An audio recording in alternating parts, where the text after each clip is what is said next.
નમસ્તે. ઇન્દિરા ગાંધી ઓપન યુનિવર્સિટીની અંદર સ્વયંપ્રભા ચેનલમાં આપ સૌનું સ્વાગત છે. આજે આપણે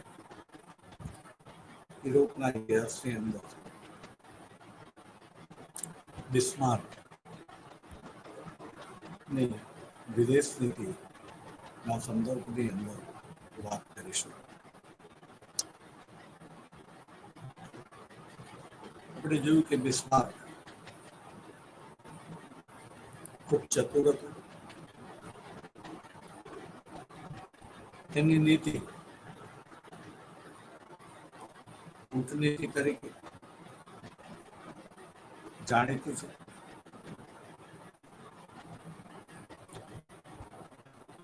એ પોતે જર્મનીને ઔદ્યોગિક રીતે સમૃદ્ધ બનાવવા માંગતો હતો અને એ સમૃદ્ધિ જર્મન પ્રજાને મળે. જર્મન પ્રજાનું જીવન ધોરણ જે છે એ સુધરે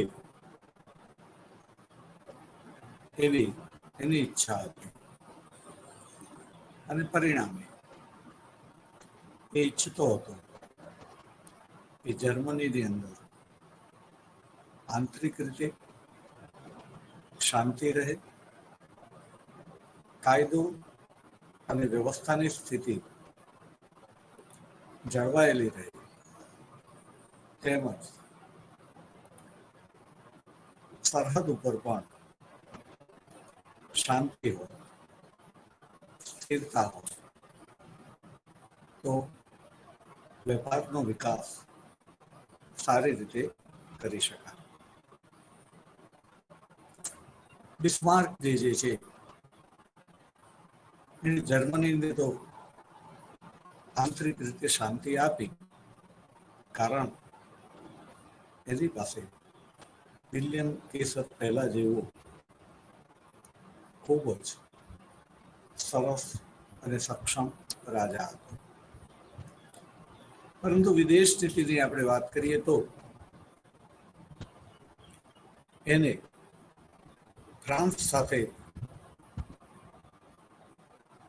એવું લાગતું હતું કે ભવિષ્યમાં યુદ્ધ કરવું પડે, કારણ એણે ફ્રાન્સ પાસેથી ફ્રાન્સના બે પ્રદેશો આલ્સેસ અને લોરેન એ લઈ લીધા હતા. આ બે પ્રદેશો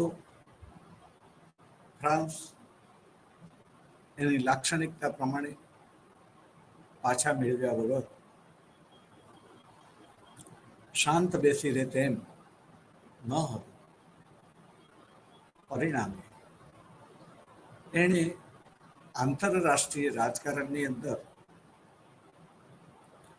ફ્રાન્સને મિત્ર વિહોણું, અને મિત્ર વિહોણું કોઈ પણ દેશ હોય નિર્બળ હોય, એટલે કે એ રીતે મિત્ર વિહોણું બનાવીને રાખીને એ ફ્રાન્સને એકલું અટલું આંતરરાષ્ટ્રીય રાજકારણમાં પાડીને એને નિર્બળ બનાવવા માંગતો હતો. એના માટે એણે સૌથી પહેલા ઓસ્ટ્રિયા સાથે સંધિ કરી અને બે રાજાઓનો, બે રાષ્ટ્રોનો સંઘ બનાવ્યો. ત્યારથી જૂથબંધીની શરૂઆત થઈ અને ઘણા વિદ્વાનો પ્રથમ વિશ્વયુદ્ધ માટે બિસ્માર્કની જૂથબંધીની નીતિ જે છે એને જવાબદાર ગણે છે. આ જૂથબંધીને કારણે જ બીજી અનેક બાબતો પ્રથમ વિશ્વયુદ્ધના જવાબદાર પરિણામ પરિબળ તરીકે અસ્તિત્વમાં અને પ્રથમ વિશ્વયુદ્ધ જે છે બનીને રહ્યું. એટલે કે વિદ્વાનોની દ્રષ્ટિએ પ્રથમ વિશ્વયુદ્ધ માટે બિસ્માર્કની આ જૂથબંધીની નીતિ જવાબદાર હતી. એણે જે જૂથબંધી કરી હતી એની અંદર જે બે દેશો વચ્ચે શરતો કરી હતી, સંધિ કરી હતી, એ સંધિની શરતો જે છે ગુપ્ત હતી અને ગુપ્ત હોવાને કારણે અન્ય હરીફો જે છે એમના માટે એ શંકા કુશંકા પેદા કરતી હતી. એણે ઘણી બધી સંધિઓ જૂથબંધીઓ એવી કરી હતી કે જે ખાસ કરીને વેપાર વિષયક હતી. એમાં કોઈ જે રાજનીતિ ન હતી, પરંતુ શરતો ગુપ્ત હોવાને કારણે હરીફ રાષ્ટ્રોને એવું લાગતું હતું કે આની અંદર આપણી વિરુદ્ધ આપણા ઉપર આક્રમણ કરવા માટે કંઈક નક્કી કરવામાં આવ્યું છે અને પરિણામે એવું કંઈ આક્રમણ થાય તો એ હરીફ દેશને પોતાની સુરક્ષા માટે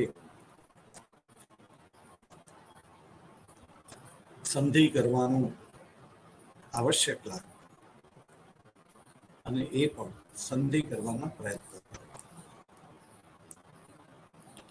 તો બિસ્માર્ક જે છે એને આ ગુપ્ત સંધિ અને જૂથબંધીની સૌ પ્રથમ શરૂઆત બે દેશો વચ્ચે જે સંધિ કરી એને પરિણામે બે સમ્રાટોના સંઘમાંથી એની શરૂઆત હતી. આપણે જાણીએ છીએ કે બિસ્માર્ક પહેલેથી જ ખૂબ લાંબુ વિચારતો. કેટલાક વર્ષો પછી શું કરવાનું છે એનો પાયો એ પ્રથમથી નાખતો. આયોજન દ્વારા વિકાસની વાત માટે સ્ટાલિન જાણીતો છે. એણે જે આયોજનો કર્યા પંચવર્ષીય યોજના તરીકે ઓળખાય છે, પણ અહીંયા જે છે કોઈ મુદત નથી, પણ આયોજન તો છે જ. અને બિસ્માર્ક જે છે એ જાણે છે કે મારે જે ભવિષ્યમાં જે નીતિ અખત્યાર કરવી છે એના માટે ઓસ્ટ્રિયાનો સાથ એ સૌ પ્રથમ આવશ્યક શરત છે અને માટે પોતાની ભાવિ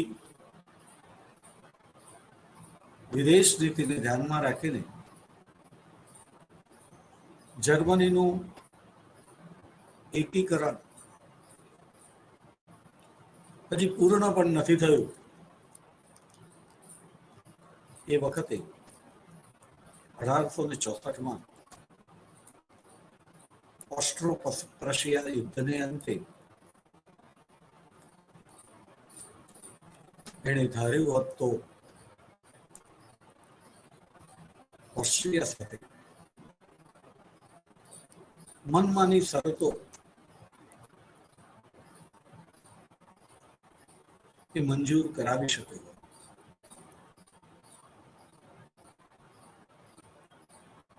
પરંતુ એણે ઓસ્ટ્રિયાને ખૂબ ઉદાર શરતો સાથે સંધિ કરી.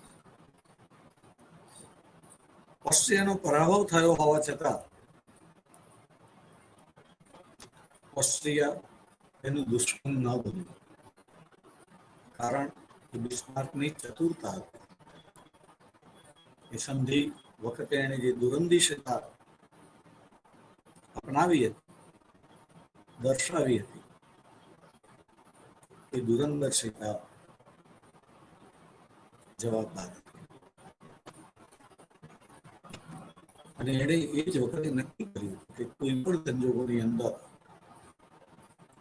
ઓસ્ટ્રિયા સાથેના એના સંબંધો એ સુવાળા જ રહેવા જોઈએ. અને એ રીતે એણે બે સમ્રાટોનો સંઘ બનાવ્યો. ત્યાર પછી એની અંદર રશિયાના રાજાને સમ્રાટને દાખલ કર્યો અને 3 સમ્રાટોનો સંઘ બન્યો. અહીંયા આ જે 3 સમ્રાટો હતા એની અંદર રશિયા અને ઓસ્ટ્રિયા એ બે દેશોના હિતો એટલી બધી હદે ટકરાતા હતા કે બંને વચ્ચે દોસ્તી શક્ય જ ન હતી. ખાસ કરીને બાલ્કન રાષ્ટ્રો મુદ્દે. પરંતુ બિસ્માર્ક એને ચતુર એટલા માટે જ કહેવામાં આવે છે કે જે બે દેશો ભેગા થઈ જ શકે નહીં એવા દેશોને એને ભેગા કર્યા. અને ઓસ્ટ્રિયા, રશિયા અને જર્મની એમ 3 સમ્રાટોનો સંઘ બનાવ્યો. એને ખબર હતી આ સંઘ બનાવ્યો ત્યારે જ કે આ સંઘ લાંબુ ટકે તેમ નથી. પરંતુ જેટલો પણ સમય ટક્યો, પોતાના હિત સિદ્ધ થયા, પોતાનો વિદેશ વેપાર જે છે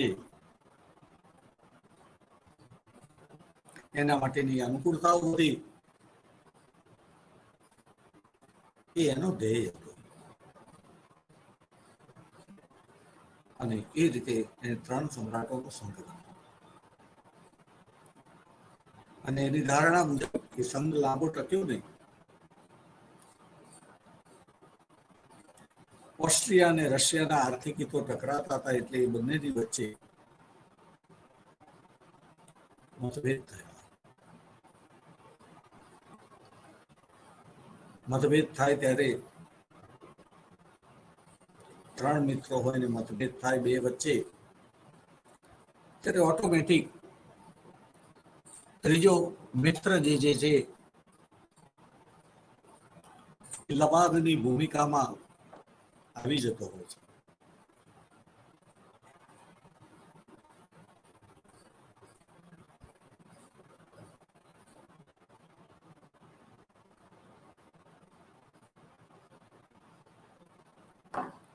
અહીંયા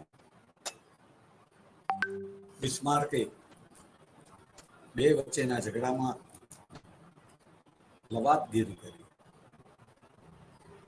પરંતુ જાણી જોઈને એણે ઓસ્ટ્રિયાના હિતોનું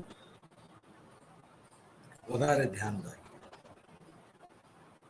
અને 3 સમ્રાટોનો સંઘ તૂટી ગયો. પરંતુ સંઘ એ તો એને ખબર જ હતી કે તૂટવાનો છે. મહત્વનું શું હતું? મહત્વનું એ હતું કે એણે જે રીતે ઓસ્ટ્રિયાનો પક્ષ લીધો એને પરિણામે ઓસ્ટ્રિયાનો જર્મની ઉપરનો એટલે કે બિસ્માર્ક ઉપરનો ભરોસો જે છે એ વધી ગયો. મિત્રો તો હતા જ, ગાઢ મિત્રો બની ગયા. અને ગાઢ મિત્રતા પ્રથમ વિશ્વ યુદ્ધમાં હૃદય યુદ્ધમાં પરાજય થયો, ત્યાર પછી પણ મિત્રતા રહી. ઓસ્ટ્રિયાની પ્રજા હિટલરના સમયમાં જર્મનીની અંદર જોડાઈ જવાનું પસંદ કરે છે અને ઓસ્ટ્રિયાનું જર્મનીમાં વિલીનીકરણ થયું.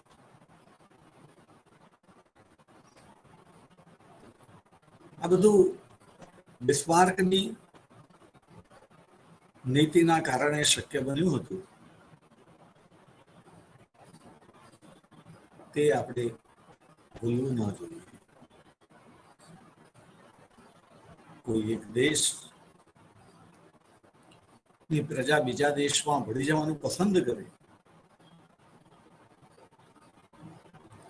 95% કરતા પણ વધારે ટકા મતોથી, એવું ક્યારે શક્ય બને? અશક્ય જેવી વાત છે. શક્ય બધું. અને એના માટે બિસ્માર્કે જે ભૂમિકા અદા કરી હતી એ પ્રદાન આપણે ભૂલવું ન જોઈએ. તો બિસ્માર્ક આવી રીતે ચતુર હતો. પણ આ રીતે ગુપ્ત સંધિ અને જૂથબંધીઓની શરૂઆત થઈ.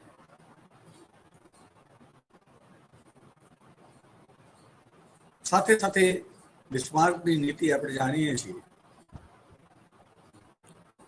બ્લડ એન્ડ આયર્ન પોલિસી, લોહી અને લોખંડની નીતિ તરીકે એને આપણે ઓળખીએ છીએ.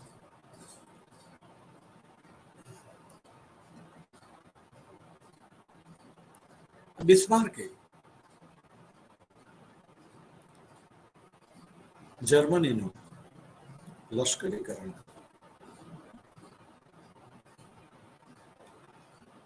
જર્મનીને લશ્કરી દ્રષ્ટિએ મજબૂત બનાવી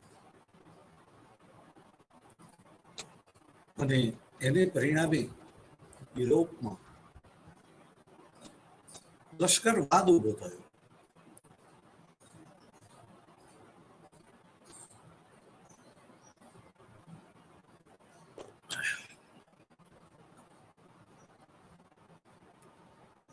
જર્મનીના હરીફ રાષ્ટ્રોએ પણ પોતાનું રક્ષણ કરવા માટે લશ્કરીકરણ કર્યું.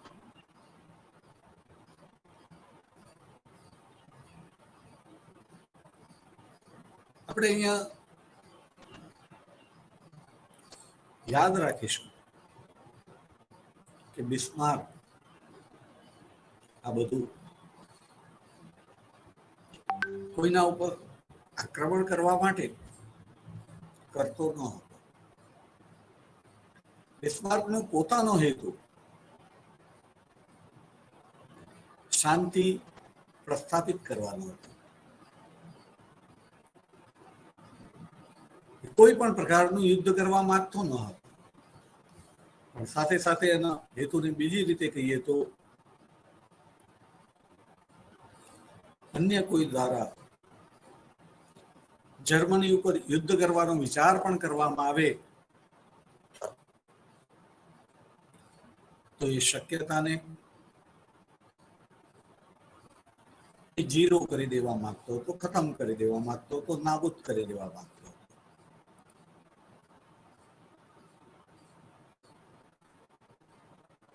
અને માટે એને લશ્કરીકરણ કર્યું, આક્રમણ કરવા માટે. મૂળ હેતુ તો આપણે કહ્યું તેમ એક જ છે, યુદ્ધ નહીં, શાંતિ. અને શાંતિ જાળવી રાખીને જર્મનીનો ઔદ્યોગિક અને એ રીતે આર્થિક વિકાસ કર્યો, વિદેશ વેપારની અંદર વધારો કર્યો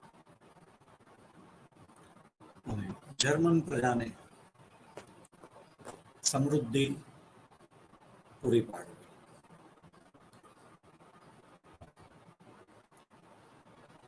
એ જ્યાં સુધી સત્તા ઉપર રહ્યો એ એની નીતિની અંદર સફળ રહ્યો. એને કોઈ યુદ્ધ ન થવા દીધા. એના સમયમાં એક જ યુદ્ધ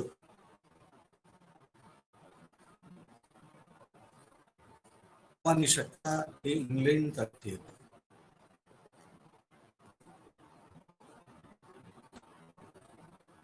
ઇંગ્લેન્ડ દેશ આવ્યો. જર્મનીને લલકારી શકે, પરંતુ બિસ્માર્ક આપણે કહ્યું કે મૂળ હેતુ શાંતિનું છે. પરિણામે એણે એવી નીતિ અપનાવી હતી કે જેથી કરીને પોતાનાથી જે નિર્બળ છે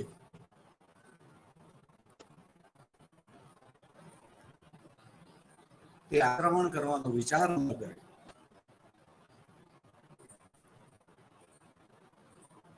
અને પોતાનાથી જે સબળ છે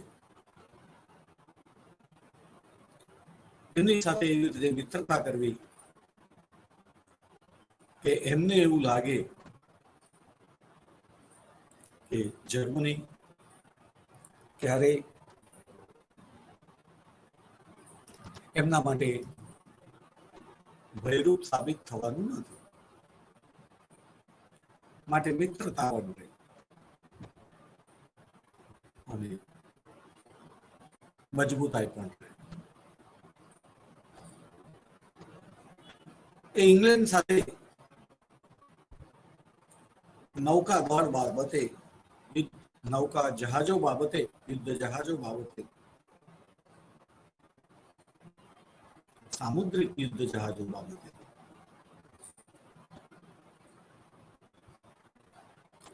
ઇંગ્લેન્ડ સાથે કરાર કરે છે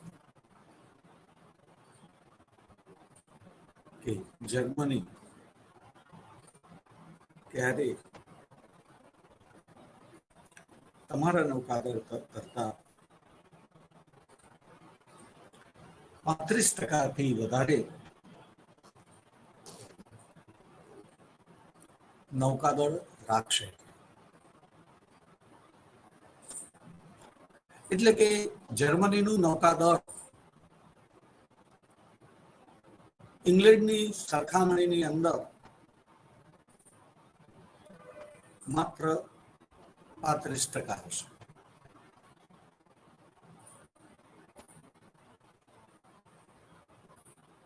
ઘણાને પ્રશ્ન થાય, શા માટે 35%?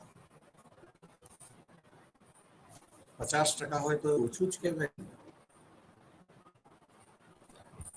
ઇંગ્લેન્ડ કરતા 70% રાખ્યું હોય તો પણ ઓછું જ કહેવાય. પણ વિદ્યાર્થી મિત્રો, યુદ્ધની અંદર એવો નિયમ છે કે જેને એટેક કરવો હોય એની પાસે, જેના ઉપર એટેક કરવો હોય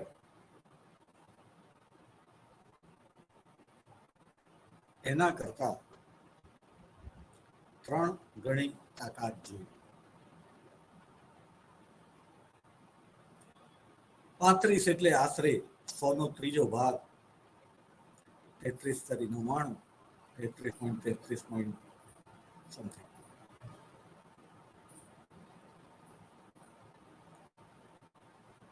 તો 3 ભાગ જર્મની પાસે હોય તો ઇંગ્લેન્ડ એટેક કરી શકે, પણ જર્મની ત્રીજા ભાગની શક્તિથી ઇંગ્લેન્ડ ઉપર એટેક કરે તો અશક્ય હતું. સાથે સાથે જર્મનીએ 35% એટલા માટે રાખ્યા હતા કે તમારે બચાવ કરવો હોય કોઈ આક્રમક રાષ્ટ્રથી તો બચાવ કરવા માટે તમારી પાસે ત્રીજા ભાગની શક્તિ હોય અને જો એનો યોગ્ય ઉપયોગ કરવામાં આવે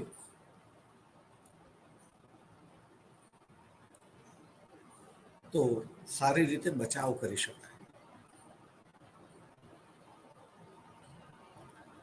એટલે કે બચાવ કરવા માટે ઇંગ્લેન્ડ પણ કદાચ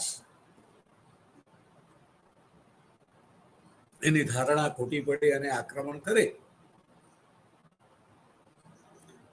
તો જર્મની ઇંગ્લેન્ડની લશ્કરી તાકાતનો પણ બચાવ કરી શકે. તો આ રીતે ઇંગ્લેન્ડ સાથે પણ એણે જે આ સંધિ કરી નૌકાદળની 35% જહાજોની,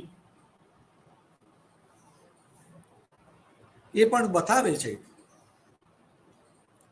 કે આક્રમણ કરવાની એની ઈચ્છા નથી. એ શાંતિનો ચાહક છે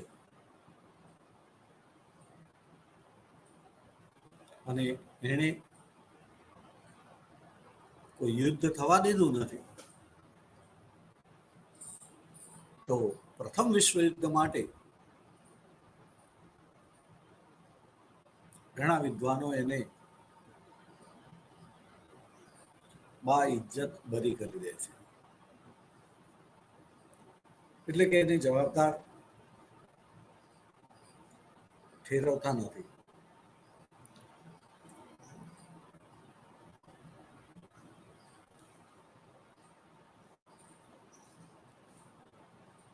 તો આ રીતે આપણે યાદ રાખીશું કે બિસ્માર્ક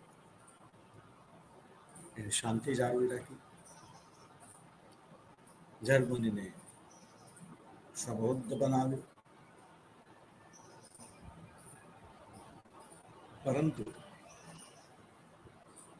1888 અંદર વિલિયમ કેસર પહેલા પછી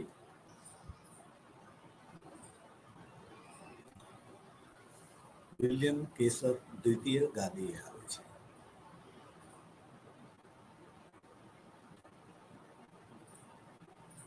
યુવાન છે. એનો ઉછેર એક એવા સમયમાં થયો છે કે જેમાં જર્મની નિર્બળ નહીં પરંતુ સબળ જર્મની હતું.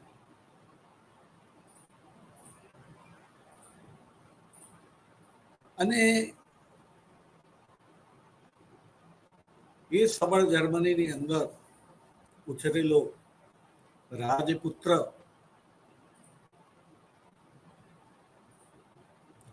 કે જેણે કાયમ સબળતા જોયેલી છે, શક્તિ જોયેલી છે, સમૃદ્ધિ જોયેલી છે અને સારી રીતે રાજનીતિના પાઠો ભણીને એક સફળ અને શક્તિશાળી સેનાપતિ બનેલો છે. જર્મની પાસે પૂરતા શસ્ત્રો છે.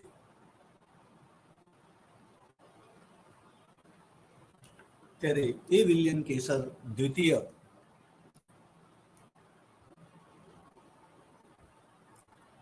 જે વિચારે છે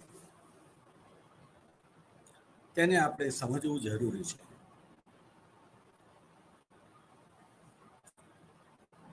એવું કહેવાય છે કે માનવી જે છે એ કશું નવું કરતો નથી. એ ફક્ત પોતાની પરિસ્થિતિને ધ્યાનમાં રાખીને પ્રત્યાઘાત આપે છે.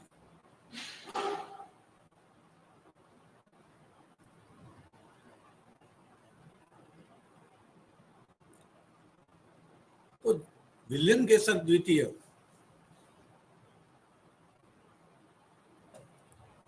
એ એવા વાતાવરણમાં ઉછર્યો હતો અને એવી રીતે ઉછર્યો હતો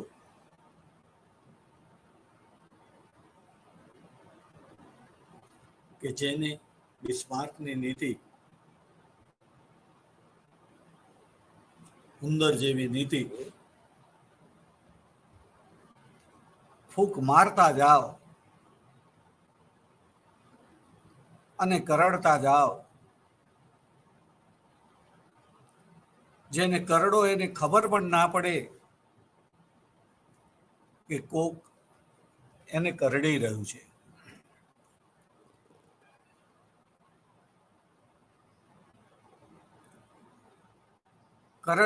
કરડનારને પણ સારું લાગે, ફૂંક મારવામાં આવે, ઠંડક લાગે. એમ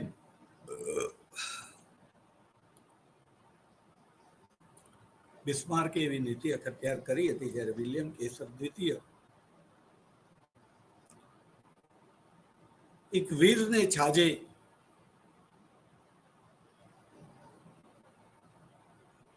એવી વાતો કરે છે. શક્તિશાળી છે, શક્તિ ઉપર વિશ્વાસ છે, ગુમાન છે, ગર્વ છે, અને માટે જે જોઈએ છે તે હકથી માગીને લેવાની વાત કરે છે. છાસ લેવા જેવું ને દોણી છુપાવી એ નીતિમાં એ માનતો નથી. જે જોઈએ તે કહી દેવાનું કે આ અમને જોઈએ છે, અમને એ આપી દેવામાં આવે, અને ન આપવું હોય તો યુદ્ધ માટે તૈયાર રહો. એની આક્રમક નીતિને પરિણામે બિસ્માર્કના વડાપ્રધાન તરીકે ગયા પછી યુરોપના રાજકારણની અંદર સામા પક્ષે પણ જૂથબંધીઓ અને ગુપ્ત સંધિઓ જે છે એ શરૂ થઈ ગઈ. બિસ્માર્ક હતો ત્યાં સુધી સામા પક્ષે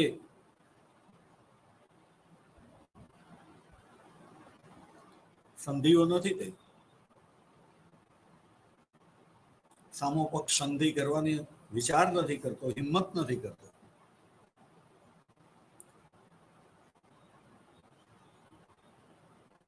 પરંતુ કેસર દ્વિતીયએ પોતાની મનીષા, માગણી, ઈરાદાઓ એ કંઈ પણ છુપાવ્યા વગર સ્પષ્ટ રીતે જાહેર કરી.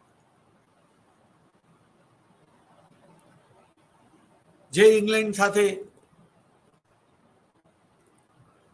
બિસ્માર્કે મિત્રતા રાખી હતી, એ ઇંગ્લેન્ડ દુશ્મન બને એવી નીતિના ભાગરૂપે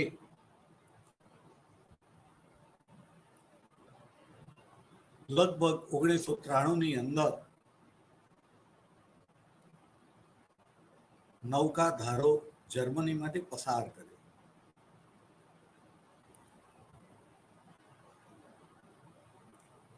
અને એ ધારાની અંદર એવું જાહેર કરવામાં આવ્યું કે ભવિષ્યમાં જર્મનીનું નૌકાદળ એટલું વિકસિત હશે કે વિશ્વની, ખાસ કરીને યુરોપની મહાનમાં મહાન શક્તિ પણ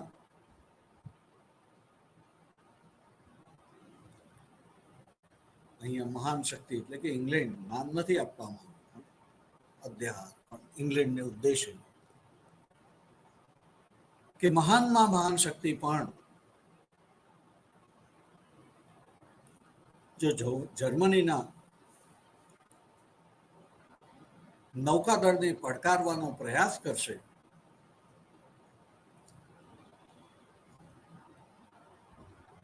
તો એની મહાનતા સામે ખતરો પેદા થશે.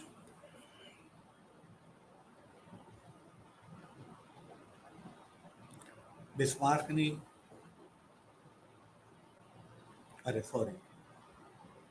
વિલિયમ કેસર દ્વિતીયની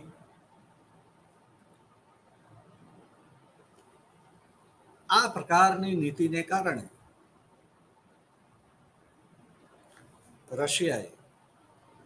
ઇંગ્લેન્ડે ફ્રાન્સ સાથે સંધિ કરી.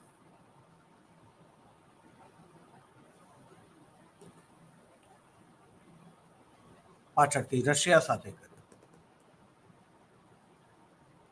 અને ઇંગ્લેન્ડ, ફ્રાન્સ અને રશિયાના 3 સમ્રાટોનો સંઘ બન્યો,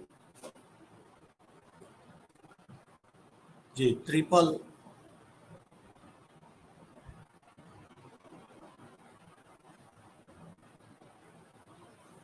alliance के अंतर्गत I don't sure 100%.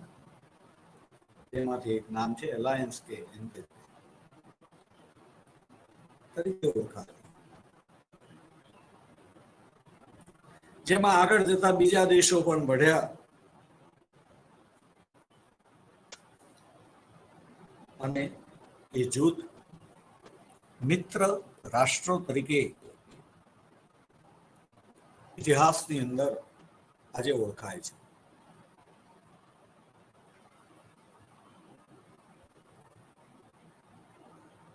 જર્મની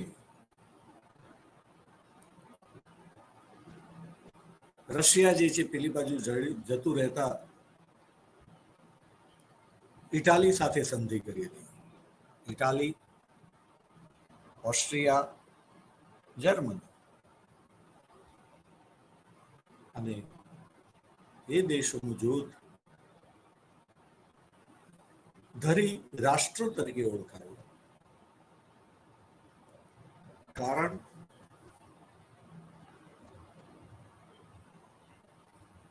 કે યુરોપનું રાજકારણ જર્મનીની નીતિની આસપાસ બિસ્માર્કના સમયથી જ ફરતું હતું. યુરોપના રાજકારણના કેન્દ્રની અંદર જર્મની અને બિસ્માર્ક આવી ગયા હતા.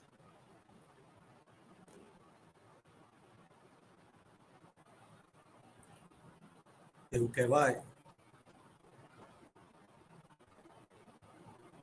કે બિસ્માર્કને જો છીંક આવે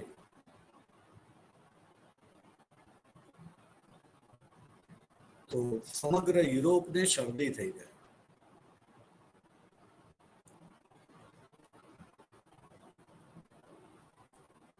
તો આ અર્થની અંદર આપણે સમજીશું કે જર્મની એ ધરી હતું અને એનું જૂથ એ ધરી રાષ્ટ્રોના જૂથ તરીકે ઇતિહાસની અંદર પ્રસિદ્ધ છે, કારણ કે યુરોપનું રાજકારણ એની આસપાસ ફરે છે.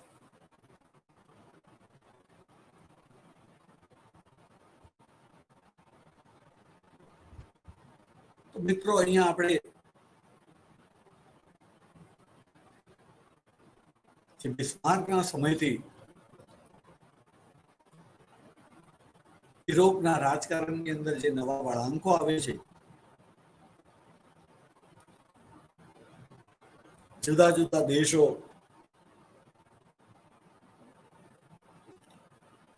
જુદા જુદા દેશ સાથે જૂથ બનાવે છે,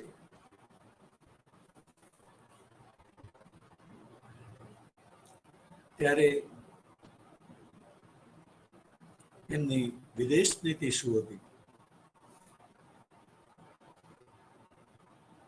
એમની મહત્વાકાંક્ષા શું હતી,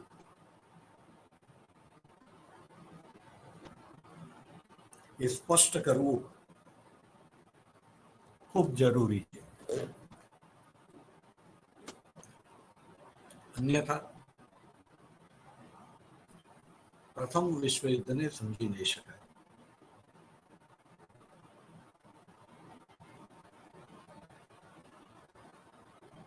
ઘણા વિદ્વાનોના મતે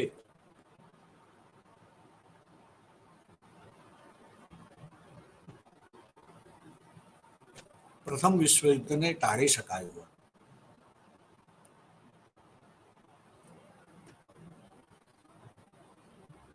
યુદ્ધને બદલે ટેબલ ટોકથી, ચર્ચા વિચારણાથી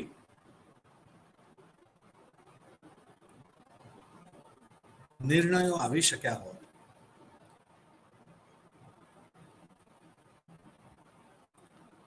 પ્રથમ વિશ્વયુદ્ધ કે જેને જે વિનાશ વેર્યો,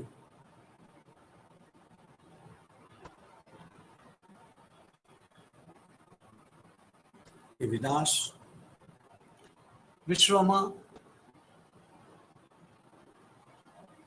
એવો વિનાશ હતો કે એ પહેલા ક્યારે આવા મોટા પાયા ઉપર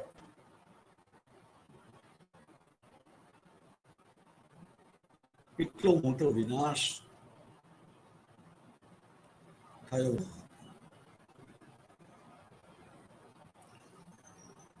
યુદ્ધના મોરચાઓ જે છે એ અસંખ્ય સ્થળોએ જુદા જુદા દેશો વચ્ચે પ્રત્યક્ષ રીતે રચાયા હતા, મંડાયા હતા. રાત દિવસ યુદ્ધ ચાલતું હતું ક્યાંક ને ક્યાંક.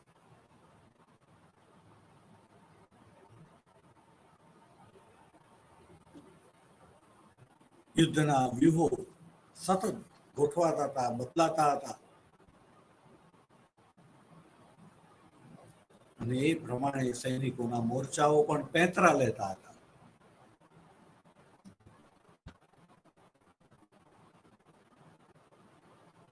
ભાગ્ય એવી કોઈ ક્ષણ હોય કે જે પ્રત્યક્ષ કે પરોક્ષ યુદ્ધ વિનાની હોય.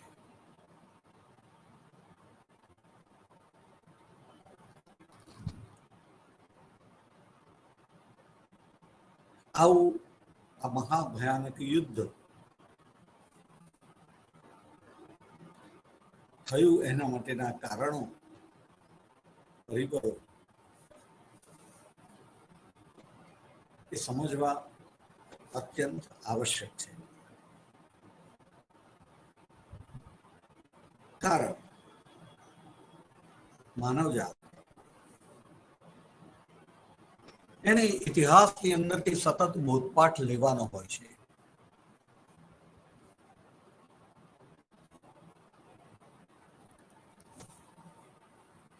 માનવજાત જ્યારે જ્યારે ઇતિહાસને ભૂલી જાય છે,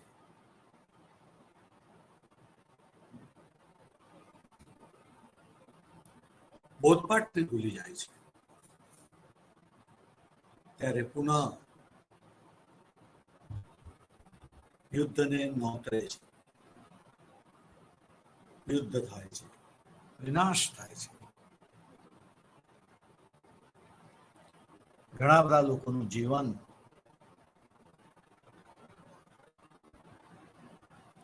નેસ્ત નાબૂદ થઈ જાય છે. મૃત્યુ પામનારા તો મૃત્યુ પામે, જીવતાને પણ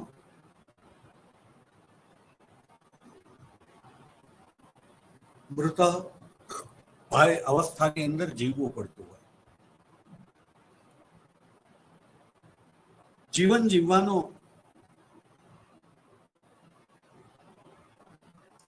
ઉત્સાહ ખતમ થઈ ગયો. યુદ્ધે આપેલી પીડા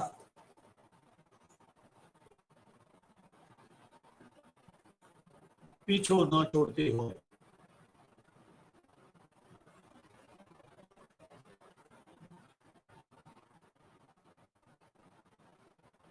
ત્યારે આ યુદ્ધ એને સમજવું નથી આવશ્યક છે.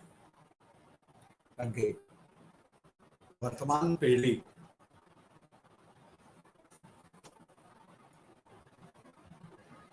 દૂરંદેશિતાથી પોતાનો નાગરિક ધર્મ ન બજાવે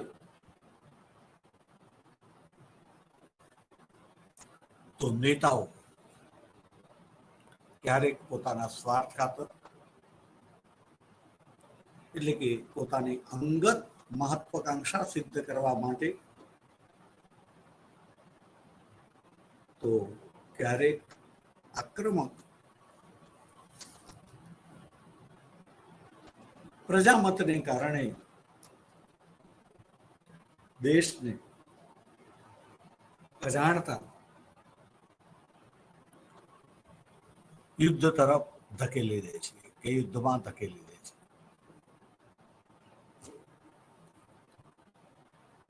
અને એ વિનાશ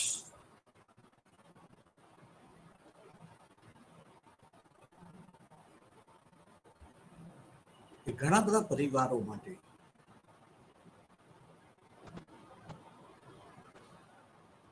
ઘણા બધા વર્ષોની મહેનતને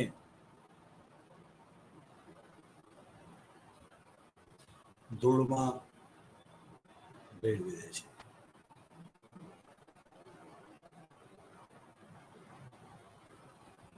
ફરીથી એ સ્થિતિ પ્રાપ્ત કરતા વર્ષો લાગી જાય. ત્યારે યુદ્ધ રોકાવું જોઈએ. અને ઘણા લોકો કહે કે આમ કર્યું હોત તો આપણે અહીંયા ચર્ચા કરીએ કે એ લોકો એવું કરી શક્યા હોત.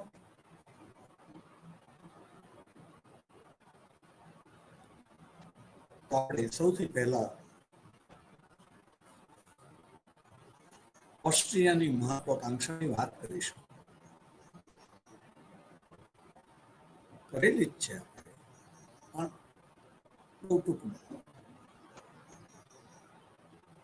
કે ઓસ્ટ્રિયા પ્રથમ હરોળની પ્રથમ નંબરની મહાસત્તા મેટરનિકના સમયમાં હતી, જે હવે પ્રથમ નંબર ગુમાવીને દ્વિતીય હરોળમાં આવી ગયું, જેનું વિદેશ નીતિનું ધ્યેય પુનઃ પ્રથમ કક્ષાની મહાસત્તા બનવાનું હતું. આ માટે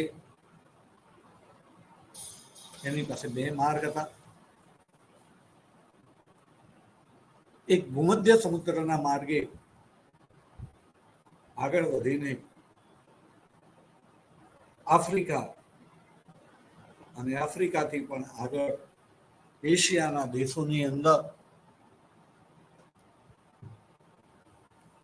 પોતાના સામ્રાજ્ય જે છે એનો વેપારનો વધારો કરવો,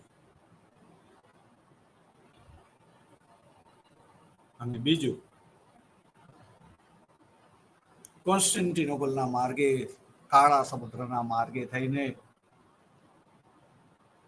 એશિયાના દેશો સાથે વેપાર કરવો, બાલ્કન કન્ટ્રીઝ કે જે ખૂબ નાના નાના હતા, જ્યાં રાષ્ટ્રવાદ જે છે એ વિકસિત થઈ રહ્યો હતો, એ રાષ્ટ્રીય ચેતનાના ભાગરૂપે એ દેશો સ્વતંત્ર થવા માંગતા હતા. સ્વતંત્ર થયેલા દેશો હજી પણ અન્ય દેશોમાં વસતા પોતાના ભાઈઓને ધ્યાનમાં રાખીને એ વિસ્તારોને પોતાનામાં જોડીને પોતાના દેશને વિશાળ બનાવવા માંગતા હતા. જર્મની અને ઇટાલી જેવું એકીકરણ કરવા માંગતા હતા. અને આ બધું એકલા હાથે શક્ય ન હોવાથી કોઈકની સહાયથી કરવા માંગતા હતા. ત્યારે ઓસ્ટ્રિયા જે છે એ એમને એવી સહાય આપવા તૈયાર થાય છે. એ સહાય કરીને, એમને આભારી કરીને એ દેશોની અંદર પોતાની લાગવગ વધારીને એ દેશોની અંદર પોતાનું વર્ચસ્વ સ્થાપવાની એની ઈચ્છા હતી. અને એ વર્ચસ્વ સ્થાપીને એ પુનઃ પ્રથમ હરોળની મહાસત્તા બનવામાં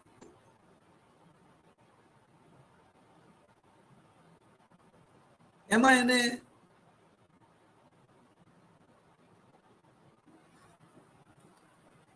બાલ્કન વિગ્રહો 1908માં થયા અને 1912માં થયા.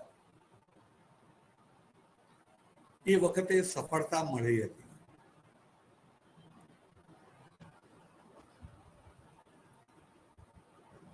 અને પરિણામે એને એ જ દિશામાં આગળ વધવાનું નક્કી કર્યું હતું.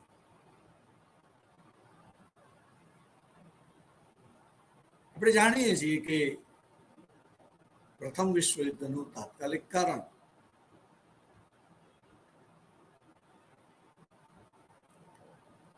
ઓસ્ટ્રિયાના પાટવી કુંવર આર્ક ડ્યુક ફ્રાન્સિસ ફર્ડિનાન્ડનું ખૂન છે.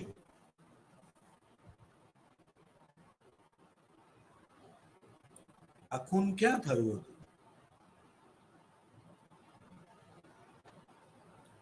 આ ખૂન બોસ્નિયાના પાટનગર સારા જેવોમાં થયું. અને સારા જેવો બોસ્નિયા અને હર્જેગોવિના આ બંને પ્રદેશો બાલ્કન વિગ્રહને અંતે ઓસ્ટ્રિયાના વાલીપણા નીચે મૂકવામાં આવ્યા હતા. અને એ રીતે ઓસ્ટ્રિયાની રાજકીય પ્રતિષ્ઠાની અંદર વધારો થયો. એનું લેવલ જે છે એ સુધર્યું હતું.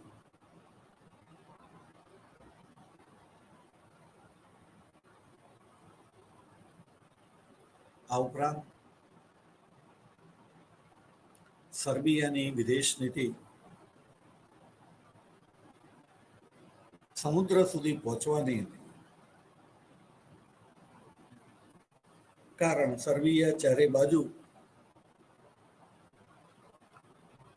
સમુદ્રથી ઘેરાયેલું હતું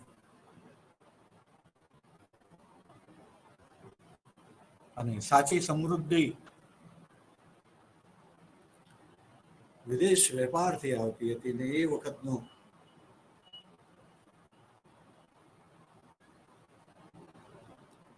મોટા ભાગનો આંતરરાષ્ટ્રીય વેપાર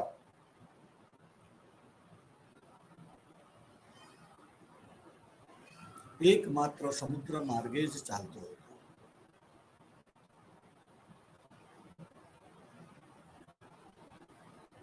પરિણામ સર્બિયા પોતાના સામ્રાજ્યને, પોતાના ભૂમિ વિસ્તારને સમુદ્ર સુધી લંબાવવા, વધારવા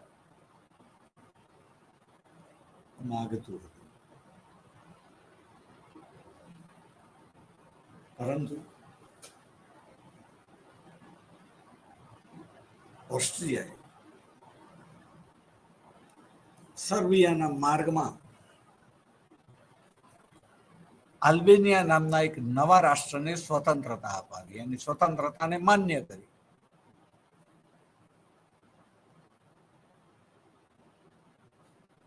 આ એક એવું કાર્ય હતું કે ગુફાની આગળ પથ્થર મૂકી દેવામાં આવે તો ગુફાની અંદર રહેલો વ્યક્તિ ગુફાની બહાર આવી ન શકે.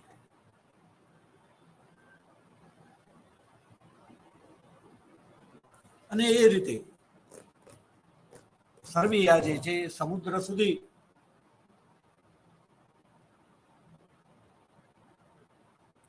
પહોંચી જ ન શકે એવી નીતિ ઓસ્ટ્રિયાએ સફળ રીતે અમલમાં મૂકી હતી. અને પરિણામે પણ ઓસ્ટ્રિયાની રાજકીય આબરૂની અંદર વધારો થયો હતો.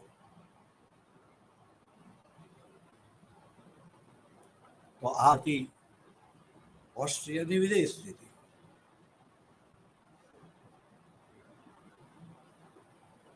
ત્યાર પછી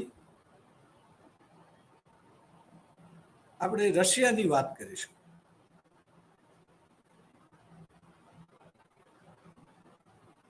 કે રશિયા જે છે એની મહત્વાકાંક્ષા શું હતી?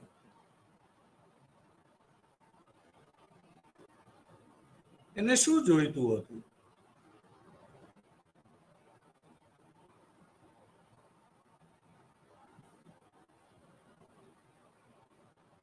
તો રશિયા જે છે એ ખૂબ વિશાળ દેશ છે.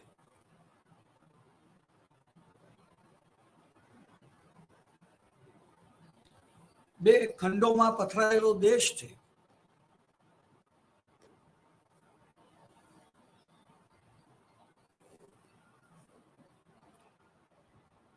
એનો કેટલોક ભાગ એશિયામાં છે તો કેટલોક ભાગ યુરોપમાં આવેલો છે. બે ખંડોમાં પથરાયેલો વિશાળ દેશ છે. આમ છતાં એની કેટલીક મર્યાદાઓ હતી. એ મર્યાદાઓ જે છે એને આપણે ફરીવાર સમય મળે જોઈશું. આજે સમય સમાપ્ત થતો હોવાથી આપણે અહીંયા અટકીશું. જય હિન્દ, ભારત માતા કી જય. વસુધૈવ કુટુંબકમ. સર્વલા ભોગા.